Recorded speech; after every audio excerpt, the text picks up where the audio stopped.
بسم الله الرحمن الرحيم الحمد لله رب العالمين وصلى الله على سيدنا محمد النبي الأمين وعلى آله وصحبه والتابعين وبعد أيها الملأ الكريم السلام عليكم ورحمة الله وبركاته.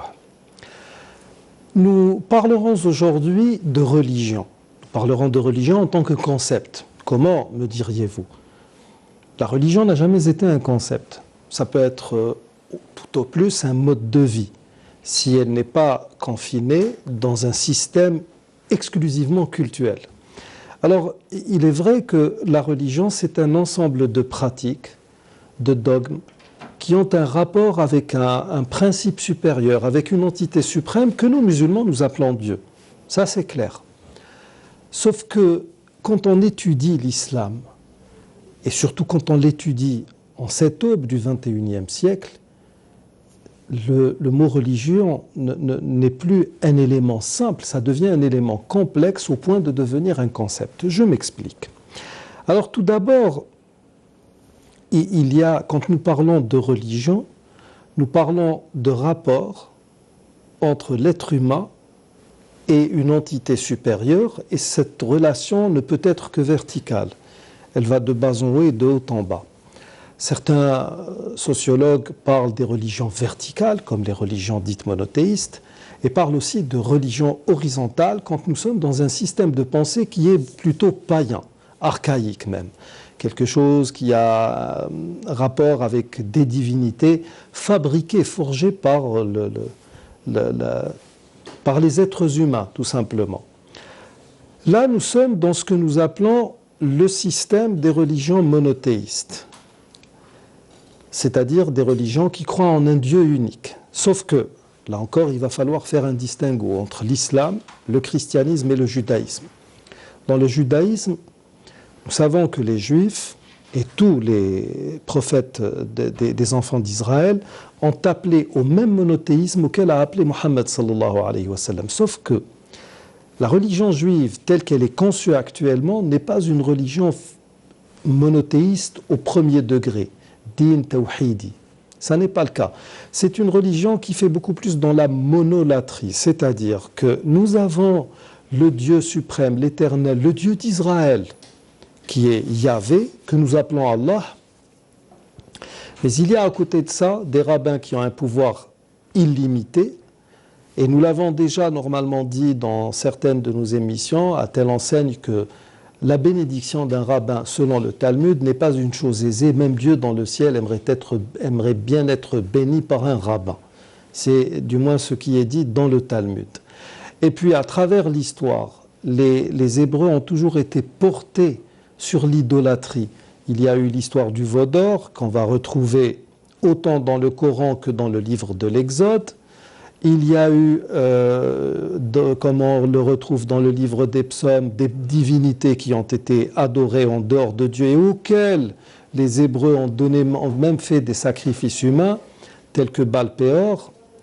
Et il y a, jusqu'à l'heure actuelle, dans le domaine de la démonologie, c'est-à-dire ce qui a trait aux démons, il y a toute une structure, toute une théologie qui se bâtit autour de cela et qui accorde à ces entités une importance qui est supérieure à ce qui devrait leur être rendu, ou à ce qui leur est dû, en termes de connaissances, pas plus. Quand on va vers le christianisme, on est dans le monophysisme. Nous avons une trinité qui nous parle d'un Dieu unique dans lequel procèdent trois entités d'essence divine qui jouissent d'une certaine égalité. Ensuite, on vous parle du Dieu le Père, du Fils, du Saint-Esprit. Et même cette théologie de la Trinité, elle s'est forgée sur pratiquement une centaine d'années. C'est-à-dire que ça n'est pas uniquement au concile de Nicée que ça a été fait. Il a fallu encore attendre 2 ou 3 conciles pour incorporer le Saint-Esprit, etc. L'islam n'est pas du tout dans cette configuration. Nous avons un Dieu unique et sur le plan dogmatique, nous avons cette unicité qui se manifeste à son égard par une reconnaissance de cet être suprême en tant que créateur, de sa reconnaissance en tant que seule une entité à laquelle nous sommes censés vouer un culte, et puis de le reconnaître selon selon la manière dont il s'est présenté à toute l'humanité à travers la dernière révélation, qui est le Coran, le livre qui a clôturé toutes les révélations qui l'ont précédé. On parle de ce que nous connaissons, ce sont les feuillets d'Abraham, le psautier de David, la Torah de Moïse, l'évangile de Jésus. Et la tradition islamique nous parle aussi des feuillets de Seth, qui est l'un des fils directs d'Adam, alayhimus salam. Donc l'islam, en gros, dans notre conception, c'est cela. C'est vouer un culte qu'on peut mettre sous le titre d'unicité de Dieu, tawhid, voué à un Dieu unique, à qui rien ne peut ressembler, qui n'a pas d'égal, qui n'a rien qui pourrait se comparer à lui, tout simplement. Et puis, cette religion, elle a une appellation. Inna ad-dina 'inda Allahi al-Islam. La religion auprès de Dieu est l'islam. Il est dit aussi quiconque opte ou choisit autre religion que cet islam justement dont il est question, rien ne lui sera agréé. Et il fera partie dans l'au-delà des perdants. Donc la religion s'appelle l'islam. Et ça, là encore, c'est un point sur lequel nous avons déjà disserté. C'est quoi l'islam? L'islam signifie, selon tous les exégètes, et ça fait figure de consensus chez les théologiens musulmans, c'est la soumission absolue à Dieu. قل إن صلاتي ونسكي ومحياي ومماتي لله رب العالمين لا شريك له وبذلك أمرت وأنا أول المسلمين.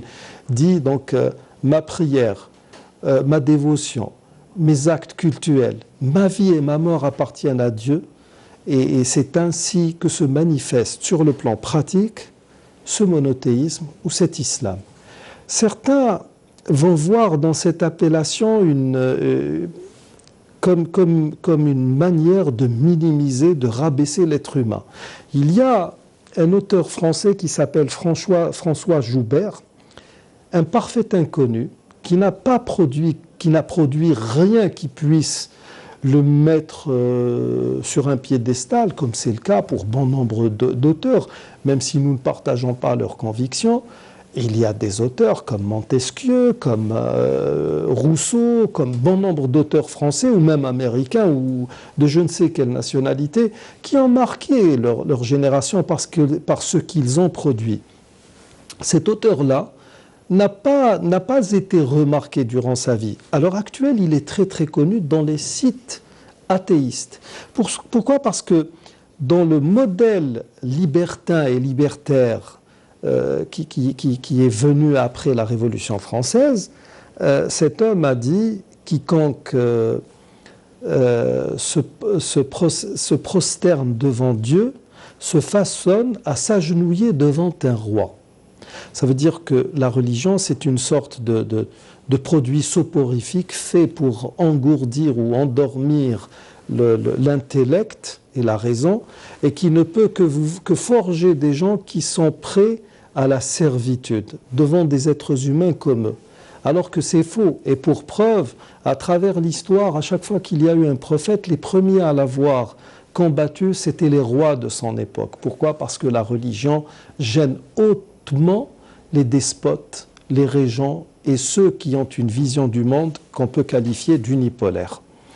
Donc, nous musulmans, quand nous parlons de religion, nous ne sommes pas uniquement dans un ensemble de pratiques, mais nous sommes également dans ce dont nous sommes redevables à Dieu. Dana yadinu bi shay'i ila Allah. Si nous prenons le mot dans son étymologie ou bien dans le sens tel qu'il l'exprime en langue arabe. Ça veut dire que quand nous parlons de religion, nous ne parlons pas uniquement d'une relation qui peut exister entre nous et Dieu, nous parlons aussi de ce dont nous sommes redevables à Dieu.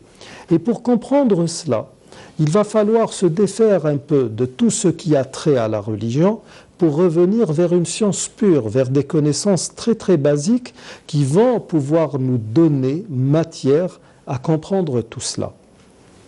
Je disais au tout début de cette émission que nous allons parler de religion en tant que concept et non en tant qu'ensemble de pratiques cultuelles ou de pensées, de références dogmatiques, sha'air, aqaid, ila ghayri dhalik. Non, nous sommes plein pied dans un concept. Et quand je dis concept, ça veut dire que je parle de l'islam en tant que mode de vie. Attention.